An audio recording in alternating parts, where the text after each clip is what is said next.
Well, today's lecture was inspired by a really interesting news article I read in Science magazine, details of which are far too minute for most physicians and internists to worry about, but there are some really interesting concepts of a general nature which I think are worth knowing about, and I thought I'd take this opportunity to revise what I've taught about innate sensors, including inflammasomes and the new kid on the block, CARD8. So, to follow along, get your copy of the primer, flick open to the chapter on innate receptors, open to this bit about nod-like receptors and inflammasomes, and that's the bit we're going to be filling out today. Now, in terms of these innate pattern recognition receptors, I talk all about how they work in those various educational materials, but here's a quick summary in one page. We have 6 different types of receptors which are designed to detect foreign by their intrinsically foreign motifs or indeed biology. So we have the C-type lectin receptors, the toll-like receptors on the surface as well as in phagolysosomes. We have the cytosolic receptors, including nod-like receptors, AIM-like receptors, RIG-like receptors, and C-gas. And all of these, once engaged, can activate the cell, turn on, in the case of inflammasomes, caspase 1. That converts pro-interleukin-1 beta to interleukin-1 beta, which is then released. Also, gasdermin D is converted to gasdermin N, which brings about what's called pyroptosis. It also drills holes in the membrane to release interleukin-1. Other outcomes include release of type 1 interferons and other inflammatory mediators to get the immune response going. Now, when we come to talk about the inflammasome, these are particular types of pattern recognition receptors which detect danger signals or foreign signals and then activate CASP1. And we talk about a few of them in the course, including NLRP3 and NLRC4, AIM2, pyrin, which is terribly important in familial Mediterranean fever, and this new guy, CARD8, which up until last week I hadn't heard of, but the biology works similarly to the innate immune system pattern recognition receptor story, but is again really interesting in itself. So what is CARD8?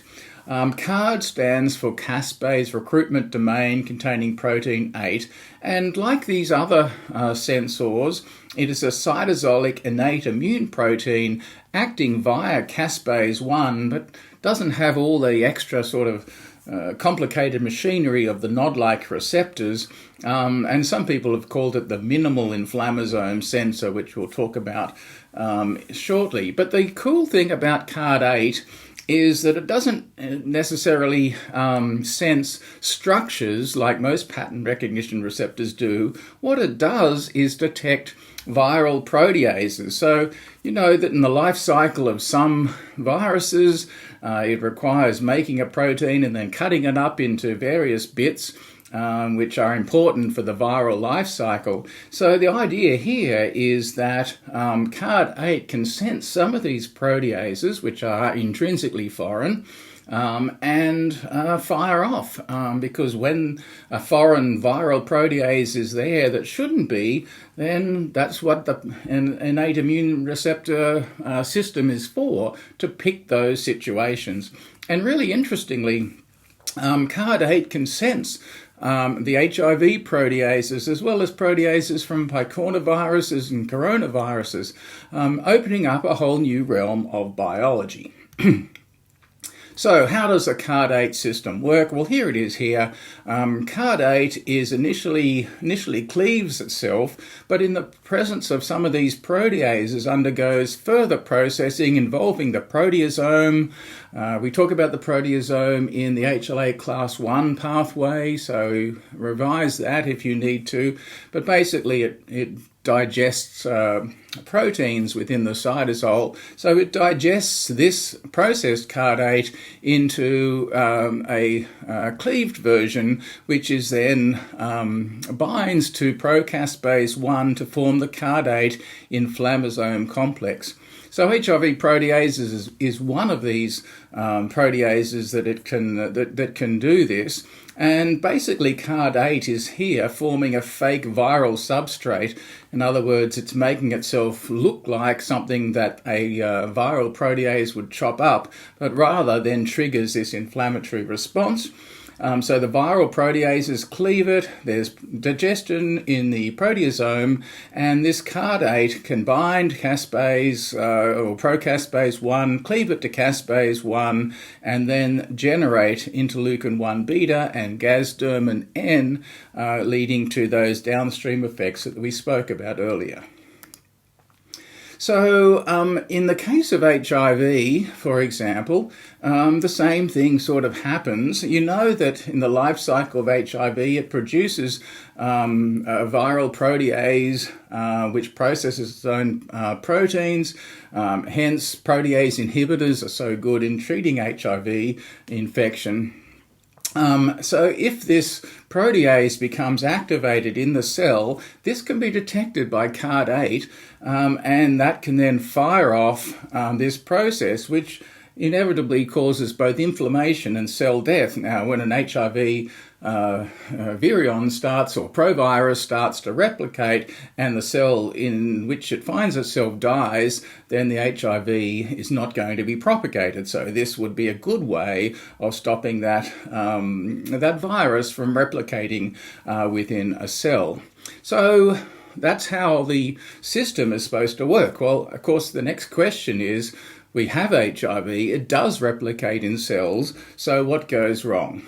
Well, you know, the immune system is this battle evolutionarily between the virus causing damage and the immune response to try and protect itself from that virus. So the virus mutates, the immune system comes up with something new, the virus mutates. Basically, in the case of HIV, it has, as part of its life cycle, a mechanism which keeps the protease inactive until the virus has buds from the cell. In other words, its life cycle has been completed, and therefore escapes detection by this CARD8 system and stops the cell from committing suicide.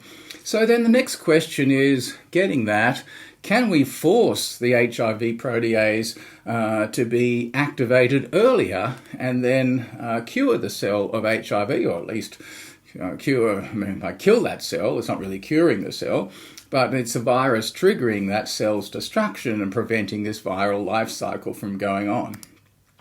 Well, this is where the article that raised my attention came in, and you can go follow those links if you wish, or you can just Google that, might be a little bit easier, or QR code it, or whatever. Basically, what the article talks about is the new evidence that some of these non-nucleoside reverse transcriptase inhibitors, so revise your HIV biology and make sure you know what NNRTIs are. So efavirenz and rilpivirine are two examples. And they found that these drugs, apart from inhibiting reverse transcriptase, were also able to trigger the premature activation of the protease and then bringing in the CARD8 system into play. And of course now the search is on for other drugs that can force this premature activation of HIV protease, which will be another alternate way of treating this condition by allowing the virus to trigger this inbuilt innate receptor and trigger that cell death prior to HIV being able to replicate itself. Okay, so the details of that you don't need to get on board. But what I want you to understand is this beautiful example of how the innate immune system is working in detecting things that are going wrong in the cell, in this case an abnormal protease, and then protecting the body from it by self-destruction. So I don't think you need to remember what CARD8 specifically is or does, unless you have a particular research interest in it, but just to appreciate how nicely this system works in immune defense. So just to summarize, CARD8 contains a decoy viral protease cleavage site, and when these viral proteases are detected, they cut this site and through a series of activation steps are able to generate inflammatory responses and pyroptosis to prevent conducive viral replication within that cell. Now, all of the figures and slides I've put from this talk over on the Patreon site, so you can head across there if you want to get some of that material for your own personal study. And of course, all my learning resources are summarized on this slide. All you need to do is head across to this link to find them all out.